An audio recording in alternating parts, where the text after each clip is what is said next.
नमस्कार, मी अनघा एरंडे. मकर संक्रांतीच्या मनपूर्वक शुभेच्छा. MV सख्याच्या कार्यक्रमांचा आज तिसरा पुष्प आहे आणि आज आपल्या बरोबर आहे स्वरूपा गाडगे. हाय स्वरूपा. हाय अनघा. तर आपण आता जे पहिले दोन आपले प्रोग्राम्स किंवा मुलाखती झाल्या त्या मुलाखती आपल्या कम्युनिटीच्या बरोबर होत्या.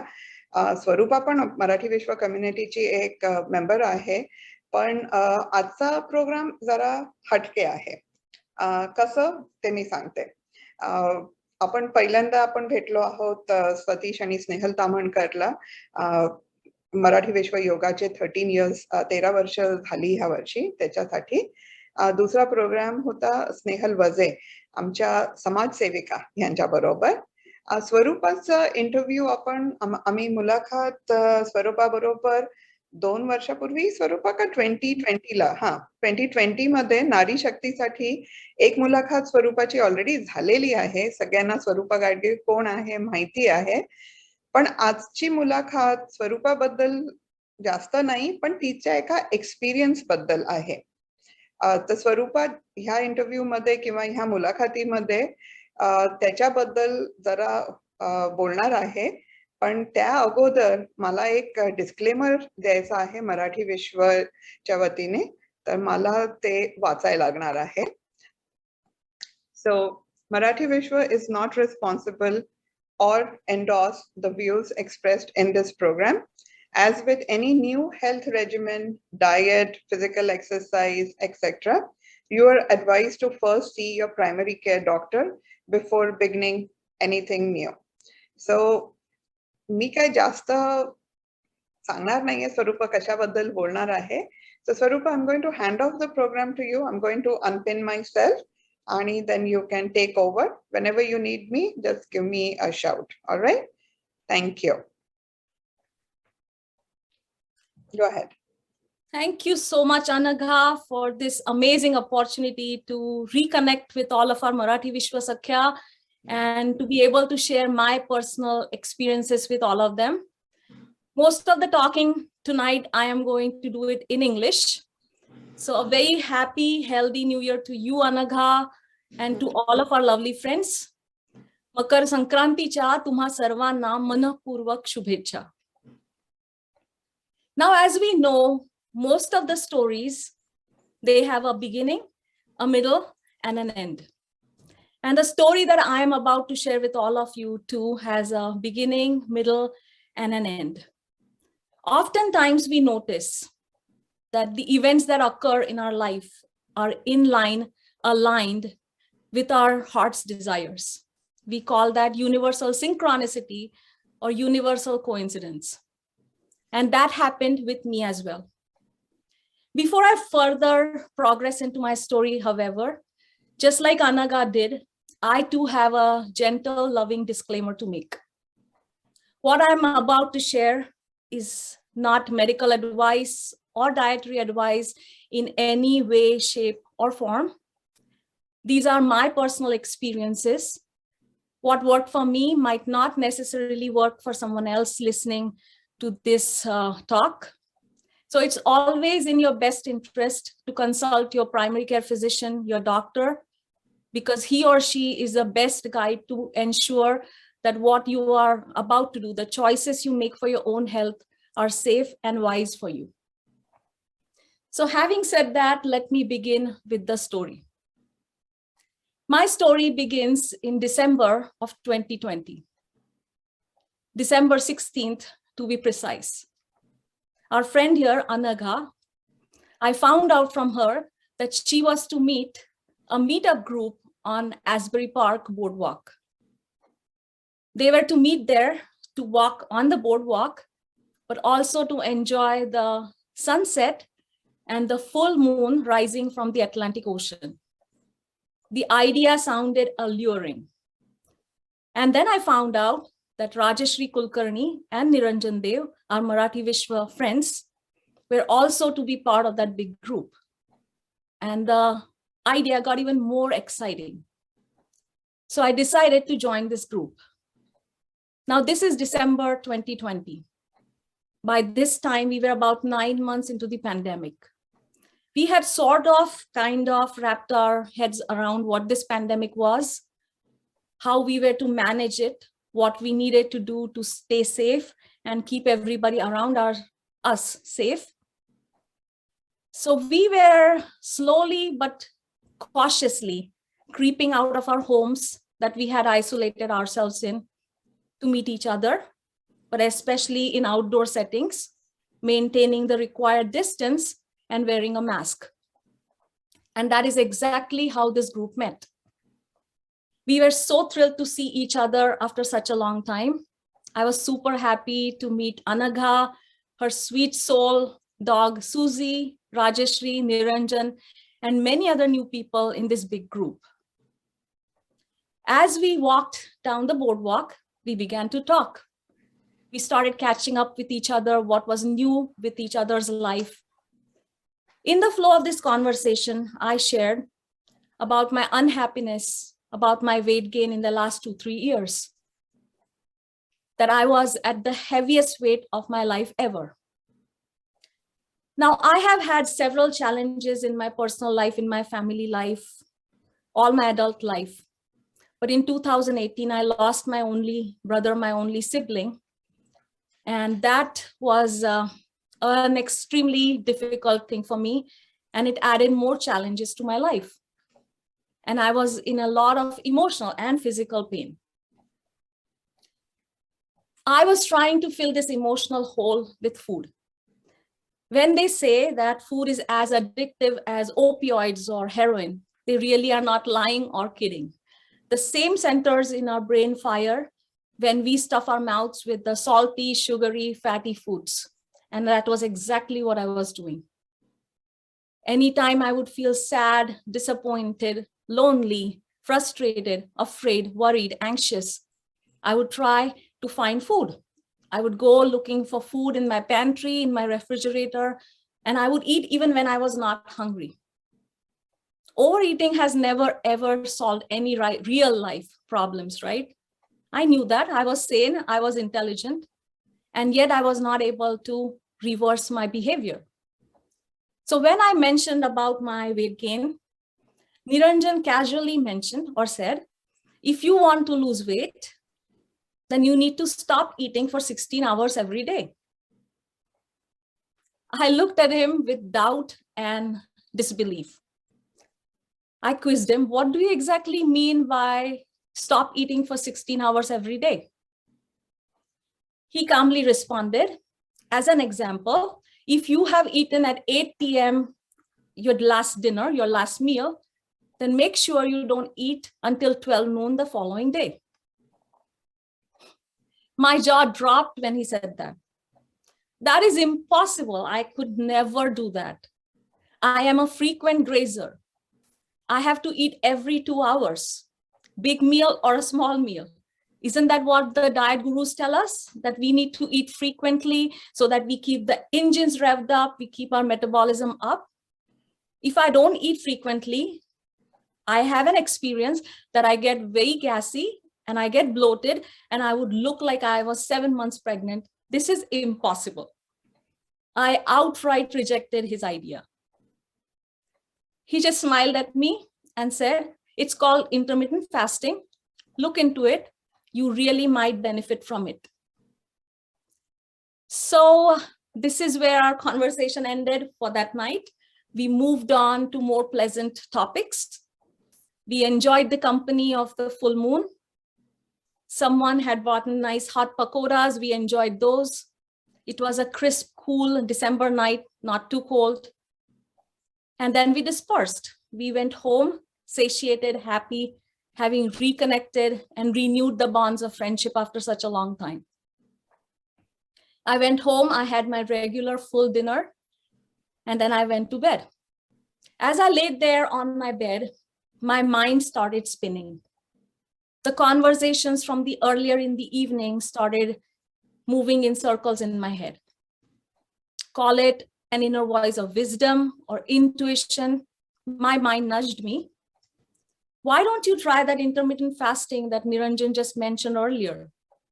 What do you have to lose except a lot of weight? And if you don't succeed, if you fail, then you can just go back to your old ways. I knew that my cousin, Mame Bhau, Abhijit, had been practicing or had been using intermittent fasting for 2-3 years by that time. I had seen firsthand the benefits he had gotten in terms of his health, fitness, weight, goals. So that motivated and inspired me even more. And I decided that night, just before I dozed off to sleep, let me try this tomorrow. Why wait for New Year's Eve, for New Year's resolutions? So I went to bed. I slept on that thought. The next morning, I went into the kitchen as usual to make my doodh wali instant coffee, cafe latte, if you want to call it. But I stopped myself, remembering what I had decided the earlier night, and I drank a big, tall glass of water instead. Around 10:30, my stomach started growling angrily at me. Where is the fuel? Where is the milk? Where is the sugar, the coffee? I tamped down that sensation again with a big glass of water one more time.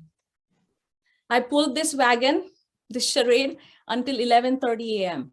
And I finally could not wait any longer, and I had my coffee. But with this, I was jubilant. I was overjoyed with excitement. It felt like I had been able to go to the base camp of Mount Everest. I excitedly texted Niranjan to tell him, you know what? I did not eat anything for 13 hours. I fasted for 13 hours. His very zen response was, nice, now try to go one more hour tomorrow. And thus began my journey of intermittent fasting. Now you would ask, what is intermittent fasting? Simply put, simply defined, intermittent fasting is time-restricted eating. It comes in all forms and shapes. It has as many flavors as ice cream does. So some people practice intermittent fasting every other day. Some people practice it once a week. Some people do intermittent fasting 2 or 3 or 4 days in a row in a month. Some people go a little longer and do it only once or twice a year. So what do we mean by time-restricted eating? So if we look at 24 hours in a day, we split it into 2 parts. The first part is called the eating window or the feeding window. And the other part is called the fasting window, where you do not eat anything.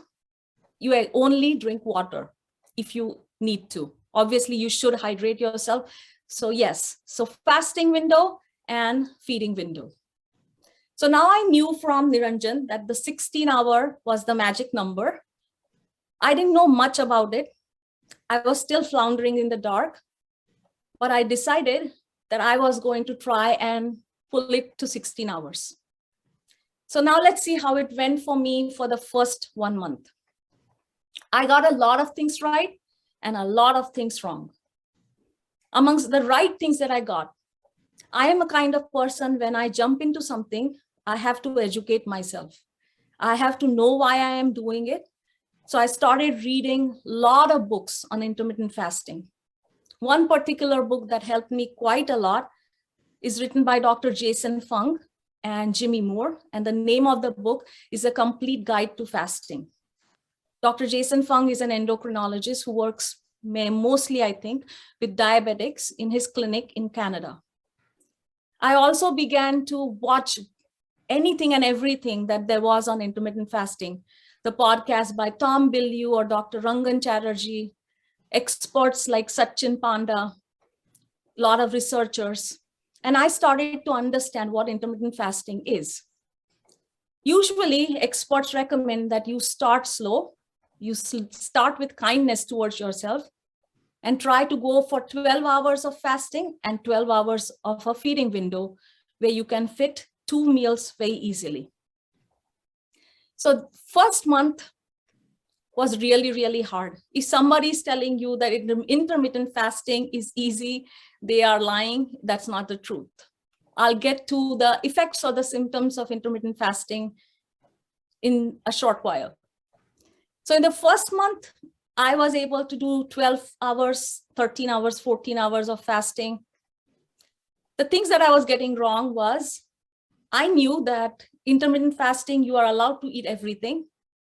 So I would be so excited, so happy that I was able to fast for 13 hours that I would generously reward myself with the Christmas cookies that were lying around, or cakes, or chocolate, or ice cream, or chips.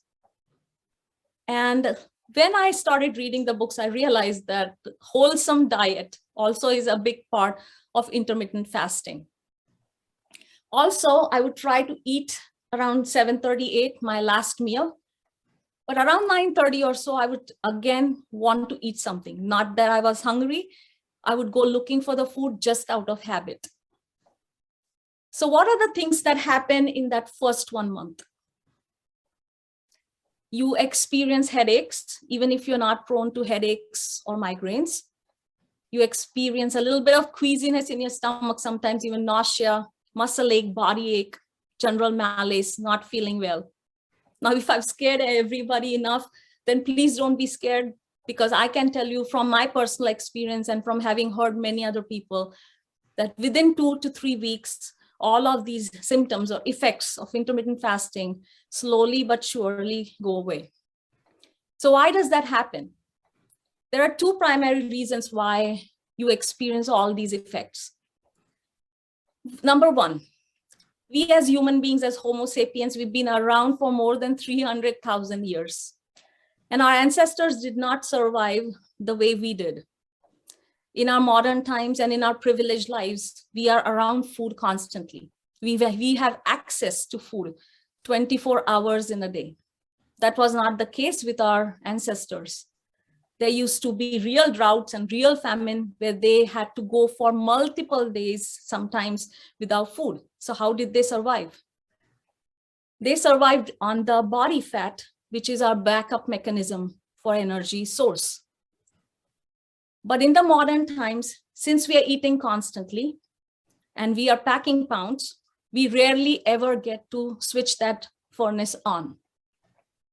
So now if you are fasting for 12 hours, 13 hours, 14 hours, by hour 10 or 12, what happens is that the blood glucose goes down. The glycogen, which is the extra glucose in your food that is stored in your liver, that also gets depleted largely. However, that liver glycogen does not deplete completely in 12 hours. It takes up to from 36 to 48 hours for that liver glycogen to completely go away. But since our bodies are not used to burning fat, around the mark of 12 hours or 13 hours of having not eaten anything, our bodies begin to crave food. Our body starts ringing the alarm bells, and that is when you get hypoglycemic. When your blood glucose levels go down, that is when you feel a little jittery, when you have the headaches. That is reason number one. And the reason is that we are not metabolically flexible. So now what do I mean by metabolically flexible? So let's take an example of a train that is going a long route. It is on one track for a really long time, and now it has come to a junction where the destination has changed, and now it has to change the tracks. We all know when a train changes tracks, there's a lot of clattering, there's a lot of shakiness, there's a lot of noise. We definitely feel the train changing the tracks. So when our body changes the track from the glucose burning fuel to fat burning, initially, because our bodies are not used to it, we experience that track change. And that is what causes all of those symptoms of headache and rumbling in the stomach and queasiness and extreme hunger pangs. Now, in the first 1 month, what would happen is that if I stuck with my plans and if I stopped eating around 7:30 or so, around 3 or 4 in the morning, I would wake up with a start. I would have experienced extreme hunger pangs. And that is exactly what was happening, wherein the blood glucose was now slowly having depleted. I was moving into the fat burning zone. But I again assure you with experience, my personal experience, that eventually that transition hopefully happens in your sleep, happens seamlessly without you realizing. So now this is what was going on. I was fasting for 12, 13, 14 hours in that first 1 month. Around the middle of, around about, I think 8th or 10th of January, I went for my routine blood work. And exactly a year ago today, I got a call from my doctor, my primary care doctor, to come into the office to discuss the report of the blood work. I wasn't thinking too much about it at that point in time. But when she laid the blood work in front of me, that was a major, major wake-up call for me. Up until that point, by that point, rather, now I was firmly in the overweight category, but I was never ever unhealthy. I have always been active my entire life. I have practiced yoga almost all my life. I'm a yoga teacher. I'm a physical therapist. I knew what I was doing, kind of. Whenever I would go into the overweight category in my 20s, in my 30s, I would amp up my exercise. I would watch what I would eat, and I would bring the weight down. So I never had any abnormal blood markers until then. But with this January of 2021 blood work, my LDL cholesterol was high. My blood glucose was high. My A1C was borderline pre-diabetic. And my triglycerides were high. And my HDLs, which are the good cholesterol, which was normally high, also was lower. It felt like somebody took my shoulders and really shook me hard to wake me up and tell me, you are on a path of self-sabotage, self-destruction, and you really need to turn this around. So when I talked to the primary care physician, I told her that I had just begun intermittent fasting. She was very excited about it. She gave me her blessing. And she actually had more confidence in me than I had in myself, because I was almost positive that I was not going to be able to succeed all the way to the end. So now I was even more motivated to stick to this. So about 1 month mark, which was around January 17th, I got this wake-up call. I had stuck it out even through the headaches and the body ache and the queasy stomach and everything. And I decided that I was going to continue. So about 17th of January, my husband had been hearing all these things. I would excitedly tell him all the things that I read in the books, all that I heard on the podcast. And he decided that he was also going to jump on this bandwagon. So now I have to tell you something. This is maybe a generalization, but this is my observation. Men and women, we have a different relationship with food. As women, because of our gender roles, gender identities, our culture, we are expected to learn to cook. We are expected to like to cook, and we are expected to feed our families. So we spend a lot of time in the kitchen around the food. So just like me, I had anytime I would be distressed, I would look for food to distract myself. Men don't necessarily do that. So when my husband jumped on the bandwagon of the intermittent fasting because he had heard of all the other benefits of intermittent fasting that we were discussing now, he jumped with both his feet in the deep end of the pool. And here I was, and he began swimming right away. And here I jumped into the shallow end of the pool, and I was floundering, I was flailing, and barely not drowning. So of course, when I say that he began to swim right away, it did not mean that he bypassed all the effects or the symptoms that you experience for the first 2-3 weeks of intermittent fasting. There is one more reason why you don't feel right, or you feel off, or you have the headaches. I'm just going to go in a little detail there. Now, each one of us, we are born with a set number of fat cells. Some of us are genetically endowed, wherein they don't have as many fat cells. And then there are some who have a genetic disadvantage where they have more number of fat cells. Having more number of fat cells does not necessarily mean that you're always going to be overweight or obese. It depends on how much fat is stored in each of the fat cells. based on your skeletal structure, if all the fat cells are not packed to the brim, you can still maintain an optimal weight, shape, and size. So in our case, as a human being, all the body fat that we have accumulated around our midsection, our midriff, is old fat, ancient fat from our childhood, from our young adult days. So when you begin the burning the fat using the triglycerides, the fat that is stored in the fat cells, the fat is combined, or the fat is bound with chemicals or pollutants in our air, in our atmosphere, with pesticides, with toxins. So when the fat is mobilized for energy, all of these things begin to float in your bloodstream as well. And those toxins are irritants. They cause an inflammatory response in your body. And that is why you experience headaches or the body ache and all these other symptoms. But again, once your body stabilizes in the intermittent fasting, once your body gets used to it, these symptoms do go away. In the course of reading books and listening to the podcast, I found out one big thing that helps with these, and that is called the activated charcoal, which is made with the shell of the coconut, which is purified, and it comes in a capsule form. So if you take that charcoal capsule about 2 or 3 hours before your meal, then it helps to bind those chemicals, the toxins, and propel and expel them out of your system. But I made the mistake in the beginning to take it with the food, and that is to be avoided because the charcoal, the activated charcoal, will bind with your nutrients, vitamins, minerals also, and expel them out, which we do not want. We want all of those nutrients to be used by our body. So the first 1 month, did I lose any weight? I did not lose any weight. But what I did was I got used to the pattern. And slowly and steadily, we continued on this journey.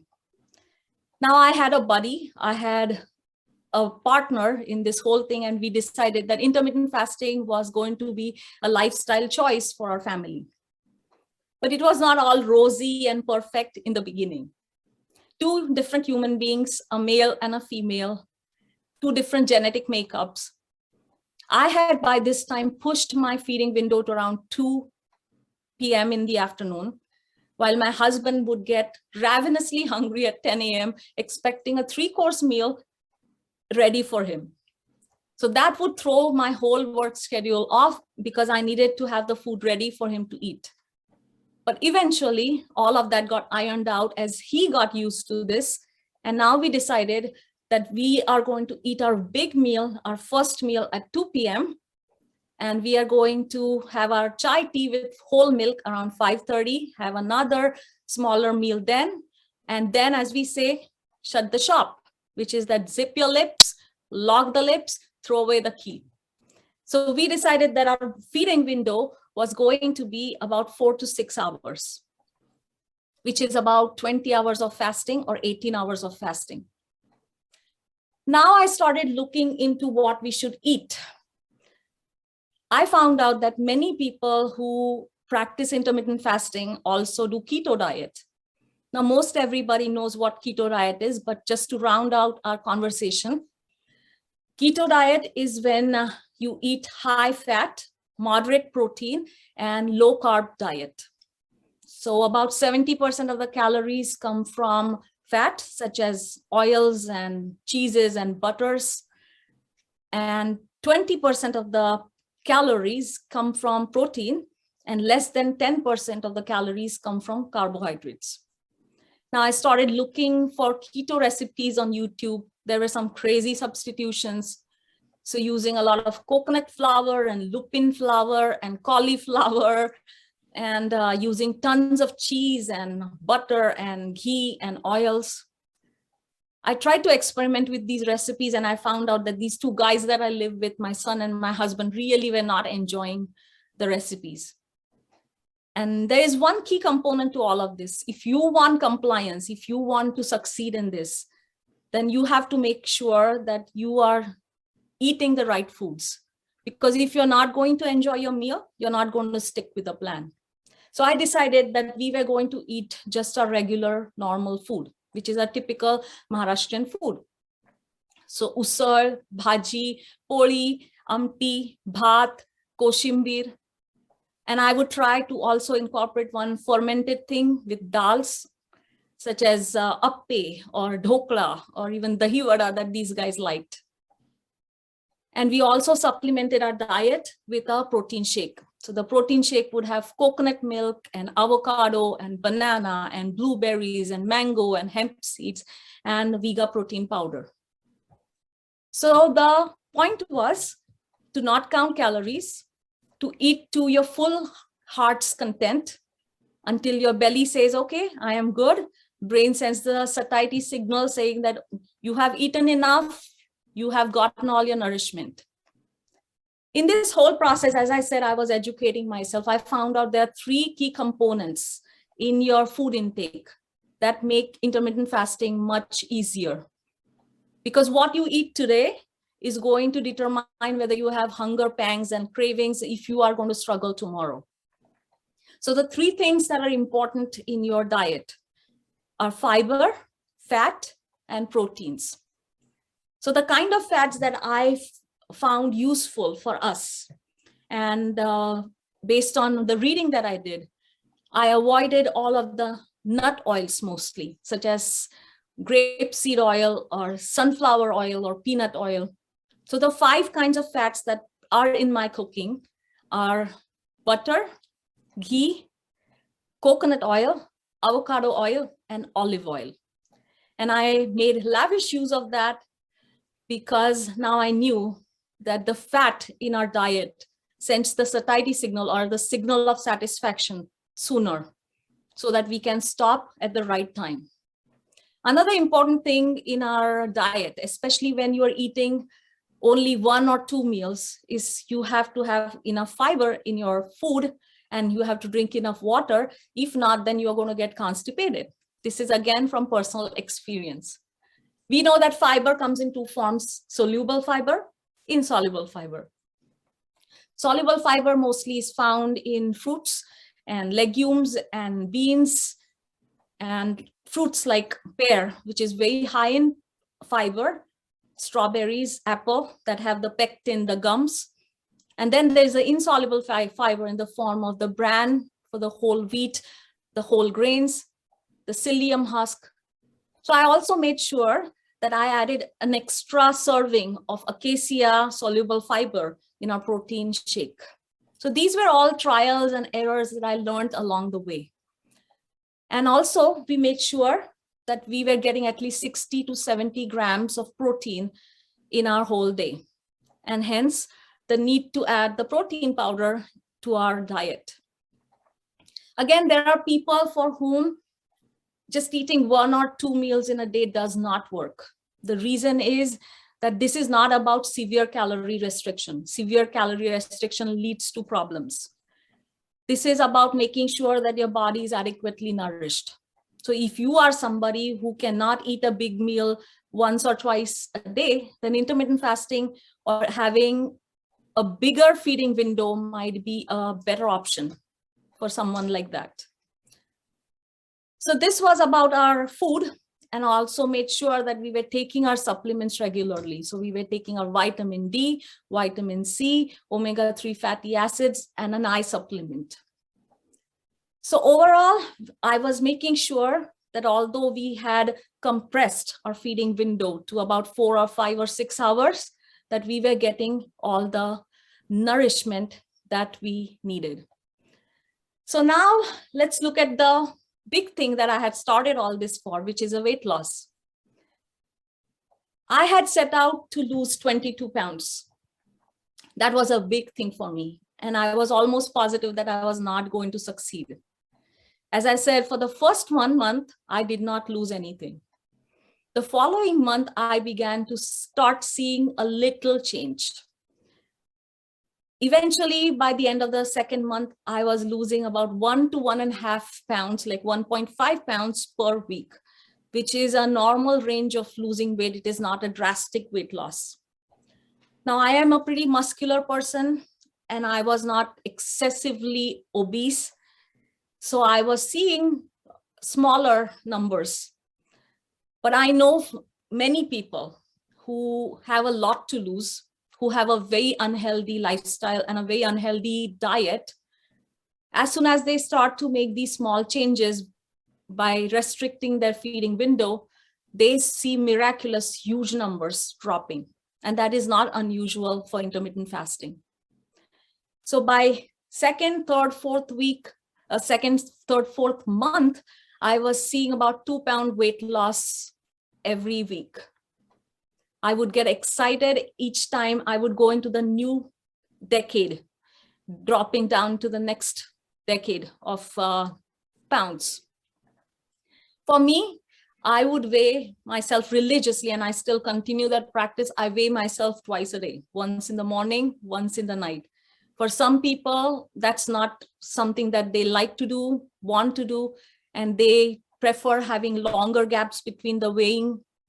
But for me, I have found out that each time I've skipped the weighing scale or have not been diligent about knowing what my weight is, I have slipped. So that is what works for me. Now let's see what happened eventually, coming towards the end of this journey. By June of 30th, I had actually dropped the 22 pounds. So it took me 6 months and let's say 13 days to drop the weight that I wanted to. I was jubilant. I was over the moon. I really, really did not think that it was going to be possible. And I'm happy to report also that since June 30th, I have not only maintained that weight, but I've also dropped another 2 or 3 pounds. Obviously, if I am able to really hold myself more accountable, then it stays. If not, then I gain 1 or 2 pounds. I call the food sins, which is the chocolate or the ice creams, which I do indulge once in a while. But now I know that I have a very powerful tool in my hands, which is the intermittent fasting, that I can always go back to. And there's one more thing that I also did, which was also monumentally important for me, which is that anytime I would see a plateau where my weight loss wasn't moving the way I wanted to, I took the next step. I had read a lot about extended fasts, prolonged fast. Extended fast typically is more than 3 days. I was not mentally prepared to go that long. So around March or April, I did my first prolonged fast for 48 hours. I have to tell you that mentally preparing for that fast was much more difficult than actually doing it. So on a Friday evening, I had my whole milk chai tea, I had my Lara bar, and I shut shop. Saturday, I went for a hike/brisk walk for 3 hours.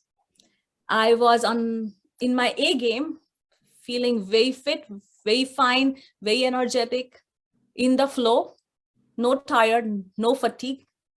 I got home, I gave lunch to these guys, and I went through the day.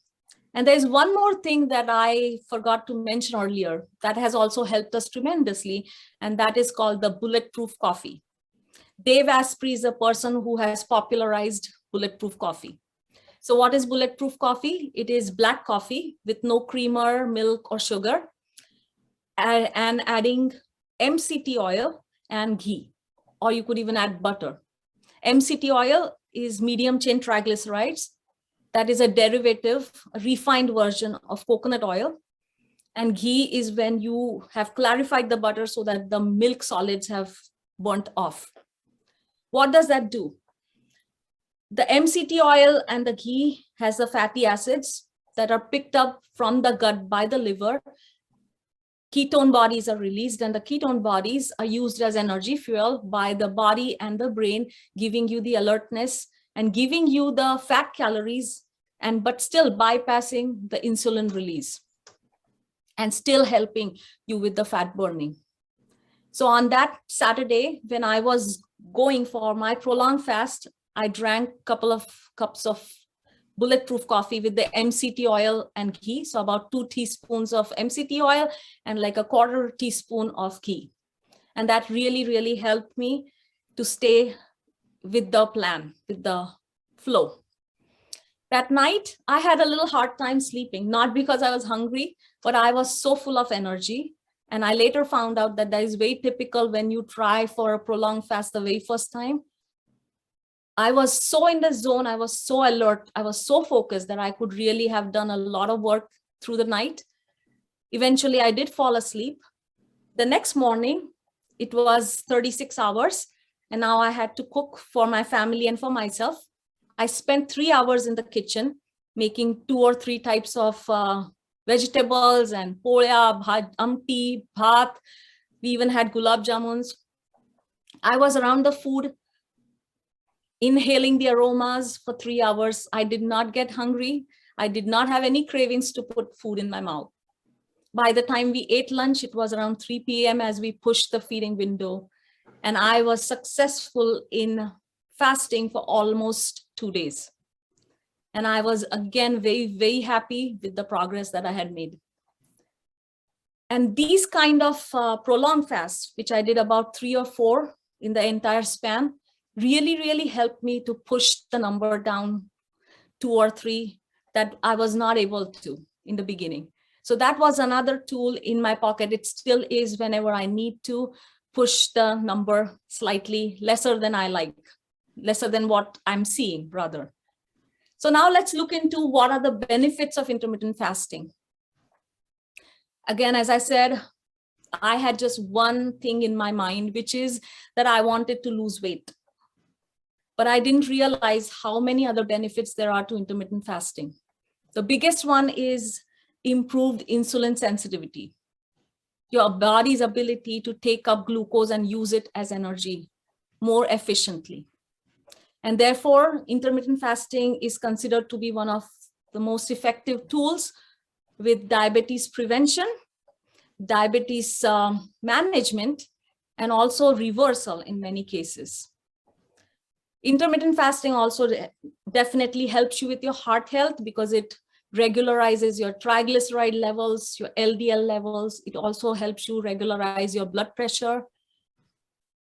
There is tremendous amount of scientific evidence already present, and also a lot of new research happening on intermittent fasting and the effects it has on lowering the general inflammation in our body, and therefore also contributing to management and also reversal of many conditions that are connected to inflammation, including heart disease, gut disorders, cognitive decline such as Alzheimer's and dementia, and the plaques that form in the brain or the plaques that form in our arteries.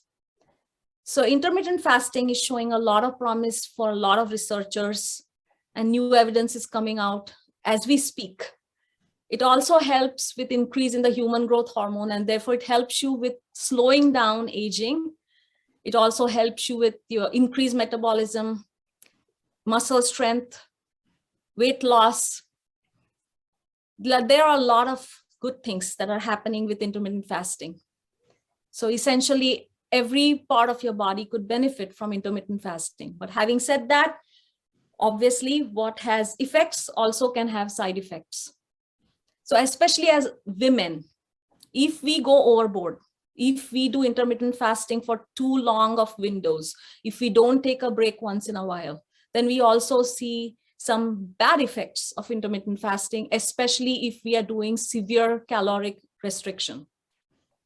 So losing hair, hair loss, falling of hair, disruption in your hormonal cycles, and therefore disruption, irregularity in your menstrual cycles could also be one of that. Also excessive muscle loss, fatigue, tiredness. So always, whenever we try something new for our health, we have to create a balance in the way we use that tool so that we don't cause more harm than good for our own selves. So I think I have covered most everything that I had intended to tell you. So as I said, my story ends on a positive note, which is that I managed to get to the weight that I wanted to, really wanted on June 30th. And I have now maintained that weight for the next 6 months. So I'm here to tell you that there is hope, there is inspiration to be found everywhere around you. If you have set out on a health journey, then seek help from people who know more about it, from experts, but don't give up on yourself. So that is my small story, my personal experiences in this whole journey.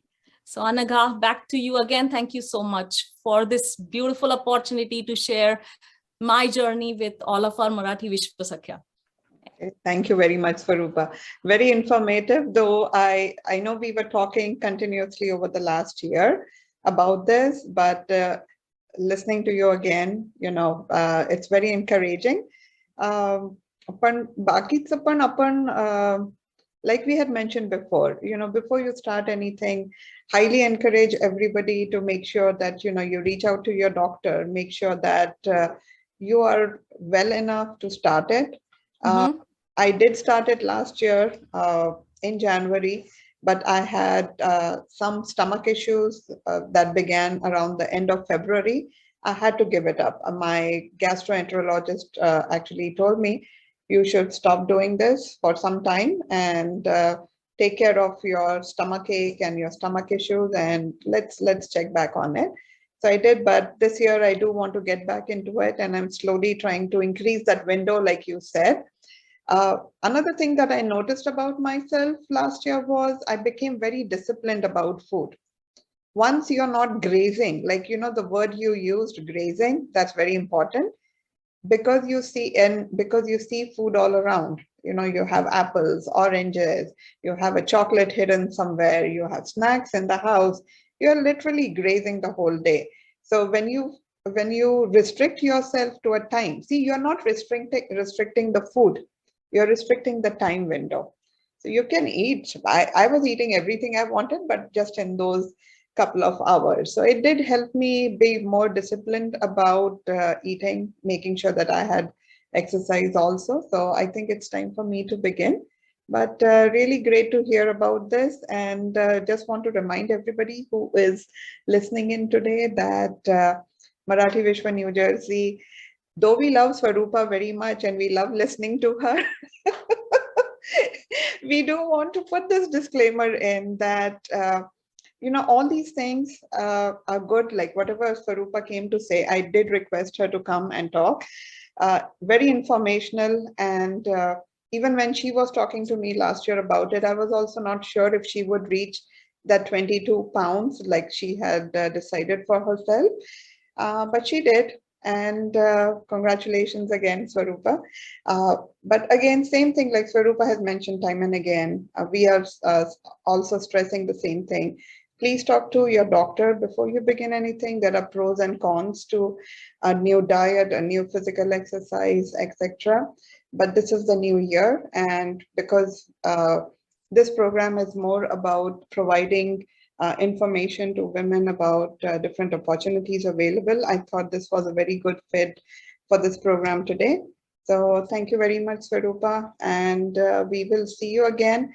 Maybe let's see if there is enough interest. I would like to have a question and answer session, like a live session with women. So I hope you will be able to do that. And I'm pretty sure we are going to get a lot of questions. So hang on, and we will talk to you again. Okay.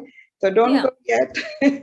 बघू काय करायचं म्हणजे लोकांना वाटत असेल की काय आपल्याला विचारायचं असेल तुला तर we can have another session, a live session during the week.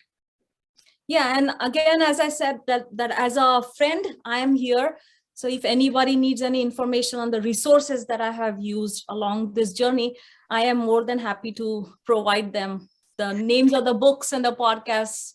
Because you know what, with anything, the more you educate yourself and you understand why you're doing it and how it works, the more empowered you are and the more results you get, I think. So. No. And I know you're very passionate. Like you said, if there is something you start, you will, kill it to death with all your knowledge. So that's what you did with this also. You got the result. See, that everything is result impact based, right? You made an impact on your own life. You made a resolution. You made a resolution to change certain things. You went and got educated about it. You thought it was a good fit for yourself, and you saw the results because, you stayed the course. You empowered yourself, educated yourself, and you met your goal. That's what, finally, that is it, right? So there's one more thing actually I forgot to mention, that this would not be complete if I don't mention this, which is that when you are in the fasted state, when you are burning fat, when your gut is essentially empty, you are in the zone. Your mental clarity, your focus, your alertness is amazing. And as you know, I am a very creative person. I dabble into multiple passions, including artwork and writing and singing, and obviously my profession as yoga teacher and physical therapist. But you are in a zone, and that mental clarity is unlike anything else. And there's a reason for that, which is that because your gut is not digesting food and processing food, anytime you tax your brain cells, all of that oxygen, all of that blood is readily available. And you can really get into a flow, into a zone. And talking about my husband, anytime he has a big presentation to make, he makes sure that he is in a fasted state. Good. And talking about influencing people around me, I have to say that he is also much healthier. Although he was never a big person, he has lost 18 pounds too on this journey. Incredible. So yes, there are a lot of good things to take, but you have to know when to stop if something is not a right fit for you. That is an important point as well.